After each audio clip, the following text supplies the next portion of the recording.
Are you looking for the best soundbars for movies? In this video we will look at some of the 5 best soundbars on the market. Before we get started with our video, we have included links in the description, so make sure you check those out to see which one is in your budget range. Starting at number 1. Samsung HWQ990F. The top soundbar for movies we've tested is the Samsung HWQ990F. This flagship 1.1.4 model improves on the winning formula of the last generation Samsung HWQ990. The newer HWQ990F has a redesigned sealed subwoofer that doesn't rattle as much as the previous generation, but the overall setup has similar tuning and features. In addition to the bar and subwoofer, the model includes 2 satellite speakers to spread a clear representation of the source audio in the surround. Plus, the setup can get loud enough to fill your room without too much compression to maintain the dynamics of the movie's mix. This bar supports Dolby Atmos with a myriad of correction tools to help tweak the sound to suit your space, like adaptive sound, room correction, and a graphic EQ. It also works with Eclipse Audio, Google, and Samsung's open-source spatial audio format meant to compete with Dolby Atmos and DTS-X, though there's a limited catalog at the moment. It has HDMI 2.1 features and bandwidth, enabling pass-through of dynamic HDR metadata, Dolby Vision and HDR10+, making it great as a device hub for a Blu-ray player and current-gen console. If you've got extra space in your home, the Nakamichi Dragon is a very large 1.4.6 soundbar that gets louder than the Samsung with ample thumpy bass. The Nakamichi boasts a slightly wider stereo soundstage and a bit better surround performance than the Samsung.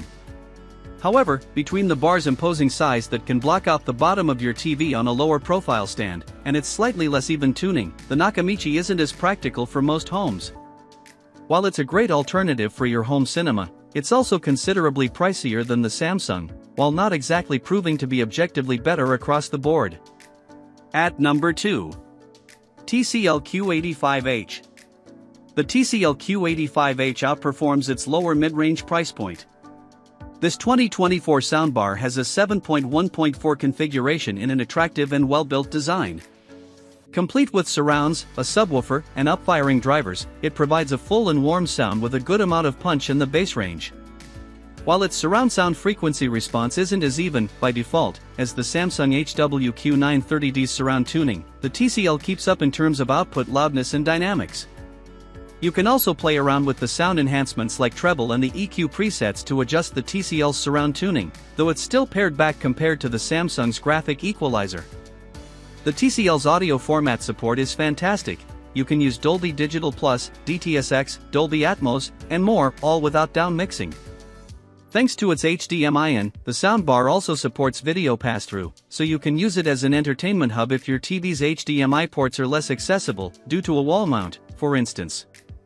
However, if you don't have the room for satellites, the 2024 release Samsung HWQ800F is a great alternative that consists of the bar and sub only. Despite being only a 5.1.2 setup, it sounds a little more balanced out of the box than the TCL and includes more in-depth EQ, but its Dolby Atmos and surround performance isn't as impressive. While prices fluctuate, the Samsung also usually costs more than the TCL, so you're not getting quite as much value for your money.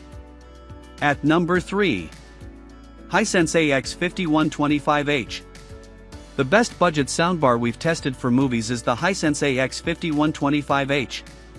It's a 5.1.2 configuration with satellite speakers and a sub for an affordable price. The 5.1 surround sound creates an expansive experience around you within space. One of its strengths is its impressive audio format compatibility, spanning common formats like Dolby Digital and DTS to object-based audio formats like Dolby Atmos and DTS-X, so you can be sure it can handle your physical media or streaming. Plus, the frequency response offers a good amount of thump and boom for action scenes while dialogue cuts through the mix well. That said, for the price, you get a sparser set of tools to tailor the sound and control the bar. It lacks a room correction and graphic EQ, which you can find on the TCL Q85H, and the TCL has a companion app, whereas the Hisense relies on the remote control for everything. Still, the Hisense has EQ presets and a bass and treble adjustment, alongside night and speech enhancement modes, so you still gain options for altering the sound. If you're looking for a solid home theater option and don't mind that it lacks smart extras, it's certainly a versatile choice, punching above its price. At number 4. Sony BRAVIA Theater Quad with Bass Module. Your local movie theater doesn't use a soundbar, so if you're looking to replicate the movie-going experience in the comfort of your home, the Sony BRAVIA Theater Quad with Bass Module approximates the big soundstage of the cinema with discrete speakers. It doesn't look like a conventional soundbar. Instead, it uses separate left and right stereo speakers that sit on either side of the TV with a small wireless receiver control box, 2 satellites, and a subwoofer, so you'll need room on either side of your TV. The kit is able to create a wide soundstage, in part because the L/R speakers are ideally already placed on either side of the screen, rather than a standard soundbar, which is rarely longer than your TV. Each speaker has up-firing drivers for object-based audio formats like Dolby Atmos, which yields the illusion of height while objects track well as they move in the surround space. The kit includes a few presets to enhance the sound, like sound field optimization and voice and night modes, in addition to a room calibration feature.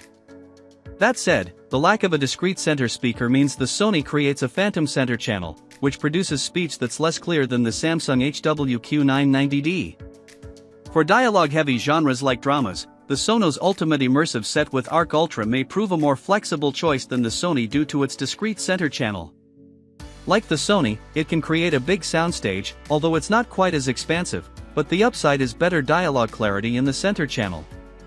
However, the Sony still offers greater audio format support and wired connectivity. At number 5. Sonos Beam, Gen 2. If your setup has limited space, a small soundbar like the Sonos Beam, Gen 2, is a great option. At under 26 inches in width, this compact soundbar fits easily into your living room, and despite its small size, it packs a punch with your favorite movies. The bar uses psychoacoustic principles to make its soundstage seem wider than the bar itself, so sound effects seem to stretch to the space around your couch. With Dolby Atmos and Dolby Digital support, you can enjoy movies from different sources, including streaming platforms and Blu-ray discs. Like the standalone Sonos Arc Ultra, this bar has a room correction feature called TruePlay that adjusts the bar's output to meet the unique acoustics of your space. Given its smaller size, though, it's not much of a surprise that it doesn't get quite as loud as the Arc Ultra, and its Atmos performance isn't quite as impressive since it can't mimic as much height in the soundstage. Still, it's a great choice for its size, and you can always upgrade it to the Sonos Beam, Gen 2, with Sub Mini Plus 1 SL speakers if you want to improve its performance,